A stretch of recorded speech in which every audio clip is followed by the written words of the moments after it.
안녕하세요. 경제적 자유민족입니다. 오늘은 두 가지 내용을 말씀을 드릴 텐데요. 첫 번째로는 ST바이오 센서의 증권 신고서가 수정되었습니다. 제가 바래왔던 대로 공모가를 수정했던데요. 수정 내용을 전반적으로 살펴보겠습니다. 두 번째로는 내일부터 청약하는 아모센스의 수요 예측 결과도 간단하게 살펴보겠습니다. 그럼 ST바이오 센서 증권 신고서에 어떤 부분들이 변경되었는지 하나씩 살펴보겠습니다. 일단 청약 일정을 확정하였는데요. 7월 8일 목요일과 9일 금요일입니다.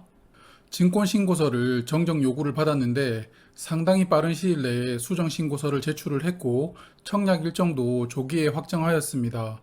그만큼 ST바이오 센서가 빠른 시일 내에 상장하고 싶다는 의지를 저는 보여준 것이라고 생각을 하는데요.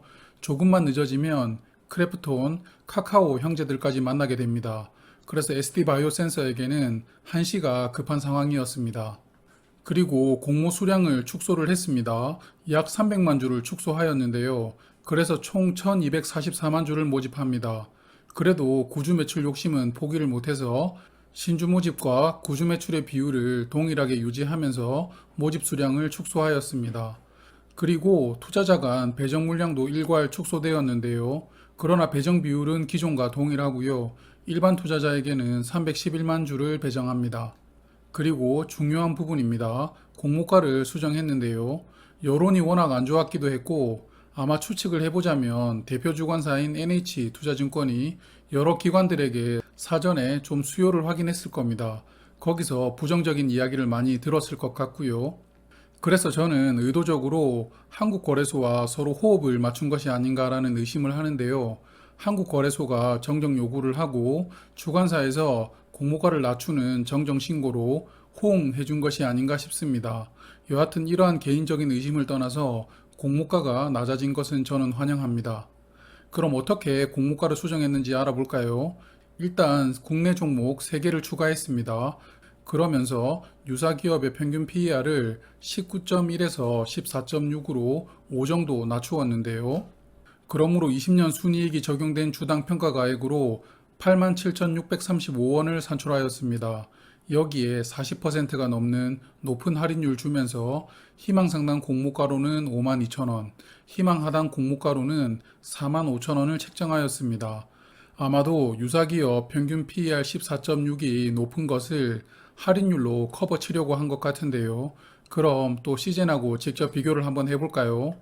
저는 시젠과 ST바이오 센서를 20년 이익이 적용된 PER로 먼저 비교를 해보겠습니다. ST바이오 센서의 20년 순이익은 6,156억 원이었고요. 공모가 상단인 52,000원 기준의 PER은 8.7, 공모가 하단 45,000원 기준의 PER은 7.5입니다. 그리고 시젠의 20년 순이익은 5,031억 원이었고요. 6월 11일 기준 주가를 적용한 PER은 6.5였습니다. 시젠과 이렇게 비교를 해보니 ST바이오 센서는 공모가를 낮췄음에도 불구하고 전혀 매력적이게 보이지는 않은데요. 하지만 올해 실적을 예상을 해보면 ST바이오 센서의 실적이 시젠보다 월등하리라고 저는 예상이 됩니다. 일단 1분기만 보더라도 시젠보다 순이익이 266%가 더 나왔죠. 그러므로 20년 이익으로 비교를 해보면 지금의 공모가는 매력적이지 않지만 21년 추정 이익이 적용된다면 어느 정도는 이제 청약 가능성이 있는 범위까지 공모가가 수정되었다고 생각합니다. 그리고 지난번 제가 ST바이오 센서의 워밍업 영상에서 적정 공모가를 나름 한번 분석을 했는데요. 그때 21년 1분기 이익이 포함된 직전 4분기 순이익 약 1조 원을 반영하고 국내 진단기업 평균 PER인 7.15를 적용했을 때 저 나름 적정하게 산출해본 공모가는 43,000원이었습니다. 제가 예상했던 공모가와 ST바이오 센서의 하단 금액 45,000원이 비슷한 수준인데요. 2,000원 차이입니다. 그래서 저는 수요 예측에서 공모가 하단으로 확정된다면 청약을 참여하려고 생각하고 있습니다만 수요 예측 결과를 보고 최종 결정하려고 합니다. 중요한 것은 얼마나 기관들이 의무 보유를 신청하였느냐라고 저는 생각하고 있습니다. 그리고 ST바이오 센서의 공모 수량이 줄어드는 만큼 4개 주관사의 배정 수량도 약간씩 줄어드는데요. 7월부터 삼성증권은 청약 수수료를 2,000원 받습니다. 한 주라도 배정이 되면 2,000원을 받고 배정이 되지 않는다면 수수료를 받지 않겠다고 하는데요. 아마 다른 증권사들도 조만간 청약 수수료를 받지 않을까 예상됩니다. 이제 균등 참여도 좀 깐깐하게 청약해야 되는 시기가 도래했다고 저는 생각합니다. 자, 이제 두 번째 이야기 해볼까요? 바로 오늘 수요 예측 결과가 공시된 아모센스입니다. 아모센스는 6월 15일 화요일과 16일 수요일에 청약하는데요. 아모센스의 주요 사업은 스마트폰이나 웨어러블 기기에 사용되는 무선 충전 장비를 생산하고 있습니다. 자기장을 차단해서 충전 효율을 높여주는 차폐시트와 무선 충전 모듈을 생산하는 기업입니다. 아모센스는 약 278만 주를 모집하는데요. 그 중에서 일반 투자자에게는 70만 주를 배정합니다. 그리고 최대 주주의 구주 매출이 20% 있습니다. 제가 이 구주 매출에 대해서는 워밍업 영상에서 비판을 좀 많이 했는데요. 아모센스의 주관사는 신한금융투자이고요. 일반 청약 한도는 69,400주입니다. 그리고 청약 당일에 계좌를 개설하셔도 청약 참여하실 수 있습니다. 청약 수수료는 없고요. 그리고 아모센스의 공모가는 희망 하단인 12,400원으로 결정이 되었는데요. 올해 HPO에 이은 두 번째 공모가 하단으로 확정된 종목입니다. 그래서 총 공모 금액은 345억 원이 되었습니다.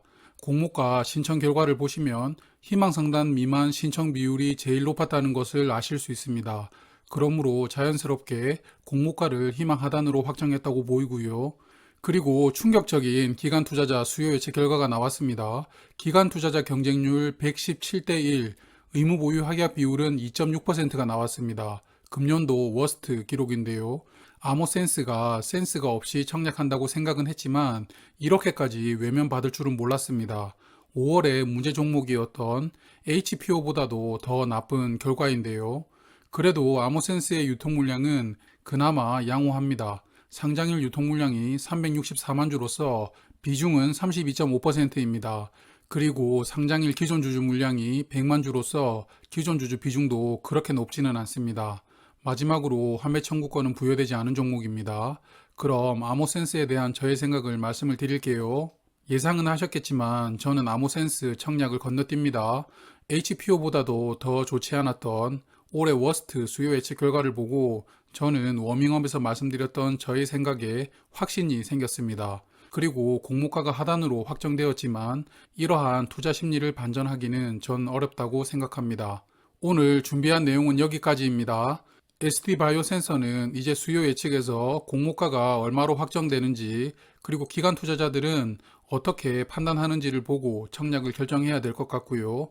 아모센스는 좀 전에 청약을 건너뛴다고 말씀을 드렸으므로 상장 후 적정 주가를 예상해 보는 영상은 준비하지 않도록 하겠습니다. 오늘도 다들 수고 많으셨고요. 편안한 밤 되세요. 저는 경제적 자유민족이었습니다. 지금까지 영상을 시청해주셔서 감사합니다. 앞으로도 구독, 좋아요 꾹꾹 눌러주세요.